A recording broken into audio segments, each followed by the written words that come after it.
രാജ്യം സംപ്രാപ്തമായ സ്ഥിതിക്ക് ശോകത്തിനു കാരണമില്ലെന്നാണ് കൈകേയി ദേവി പറയുന്നത്. അപ്പോൾ ഭരതൻ വളരെ കോപിഷ്ഠനാകുന്നു. ക്രോധത്തോടെ പറയുന്ന വാക്കുകൾ ഒരു മകൻ പറയുന്നതാണെന്നു തോന്നില്ല. പിന്നെ ഭരതൻ കൗസല്യ മാതാവിൻ്റെ ഗൃഹത്തിലേക്ക് പോകുന്നു. കൗസല്യാദേവി പറയുന്നു, ഈശ്വരനാണ് തനിക്കു പുത്രനായി ജനിച്ചിരിക്കുന്നതെന്നറിയാമെങ്കിലും ദുഃഖത്തിൽ നിന്നു മോചനമില്ല. ഇതാണ് മനുഷ്യൻ്റെ അവസ്ഥ എന്ന് കവി പരോക്ഷമായി നമ്മെ അറിയിക്കുന്നു. മാതൃഹൃദയത്തിൻ്റെ ആ വിലാപത്തിനു മുന്നിൽ ഏതൊരാളും പതറുക തന്നെ ചെയ്യും.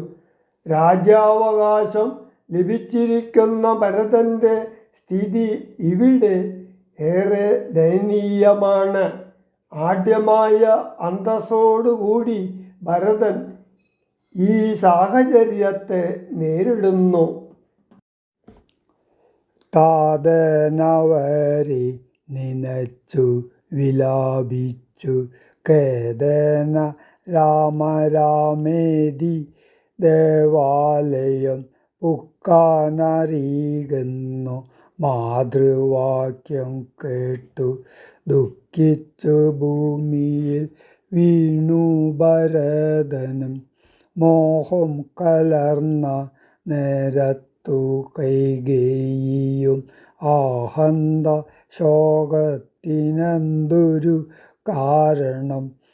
രാജ്യം നിനക്കു സംപ്രാപ്തമായി വന്നിതു, പൂജ്യനായി വാഴ്ക, ചാപല്യം കളഞ്ഞു നീ എന്നു കൈകേയി പറഞ്ഞതു കേട്ടുടൻ ഒന്നു കോപിച്ചു നോക്കിയിടിനാൻ മാതരം.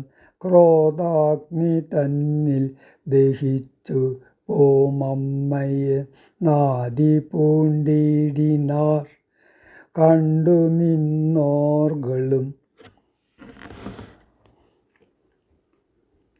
ഭർത്താവിനെ കൊന്ന പാപേ മഹാഘോരേ നിസ്ത്രപേ നിർദ്ദയേ ദുഷ്ടേ നിശാചരീ, നിന്നുടെ ഗർഭത്തിൽ ഉത്ഭവിച്ചെനൊരു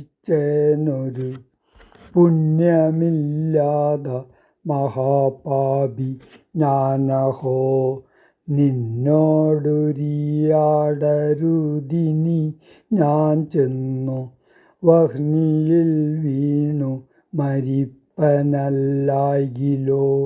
കാളകൂടം കുടിച്ചിടുവനല്ലായികിൽ വാളെടുത്താശു കഴുത്തറുത്തിടുവൻ.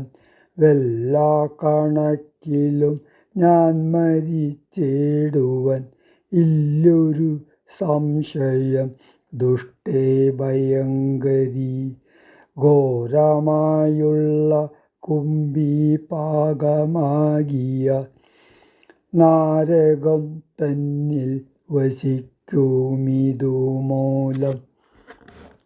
ഇത്തരം മാതരം ഭർഷിച്ചു ദുഃഖിച്ചു സത്വരം ചെന്നു കൗസല്യാഗൃഹം പുക്കാൻ. പാദേ നമസ്കരിച്ചോരു ഭരതനെ മാതാവു കൗസല്യയും ഉണർന്നിടിനാൾ.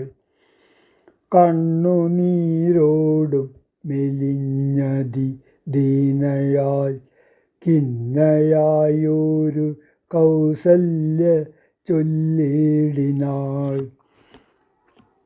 കർമ്മദോഷങ്ങളിതെല്ലാം അകപ്പെട്ടിതൻ മകൻ ദൂരത്തകപ്പെട്ട കാരണം. ശ്രീരാമനും മനുജാതനും സീതയും ചീരാംബര ജടാധാരികളായി വനം പ്രാപിച്ചിതന്നെയും ദുഃഖാംബുരാശിയിൽ താപേന മഗ്നയാക്കിയിടിനാർ നിർദ്ദയം. ഹാ രാമ രാമ രഘുവംശനായക നാരായണ പരമാത്മൻ ജഗൽപദേ. നാഥ ഭവാൻ മമ നന്ദനനായി വന്നു ജാതനായിടിനാൻ കേവലമെങ്കിലും ദുഃഖമെന്നെ പിരിയൊന്നിലൊരിക്കലും. ഉൾക്കാമ്പിലോർത്താൽ വിധിബലമാം തുലോം